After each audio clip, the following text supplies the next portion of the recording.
faire une rénovation qui soit respectueuse de l'environnement, évidemment, ça va passer par le fait de bien choisir ses matériaux. Le premier conseil, c'est de choisir des matériaux durables qui vont vous éviter de surconsommer.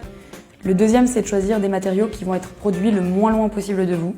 Ça limite l'énergie grise. Vous pouvez par exemple choisir des bois européens, voire français.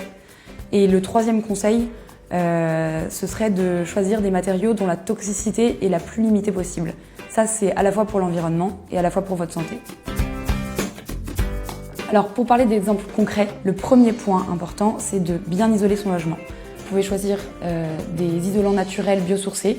Il y a la laine de chanvre, la laine de bois et le liège expansé, par exemple. Au niveau du système de chauffage, on va vous conseiller de choisir des chaudières à granulés, par exemple, ou des chaudières à condensation. C'est des modèles qui vont avoir de très bonnes performances et des meilleurs rendements que ce qui se faisait avant. Pour les parquets, encore une fois, il faut choisir des bois durables, qui viennent de France ou d'Europe, c'est parfait, et qui bénéficient éventuellement du label PEFC ou FSC. Pour la peinture aussi, il y a des alternatives. Vous pouvez choisir des peintures qui vont être complètement inoffensives pour l'environnement et pour votre santé. Nous, on est très fans de la peinture à la chaux, qui a un rendu super naturel. On dirait presque qu'on vient directement appliquer du pigment sur les murs.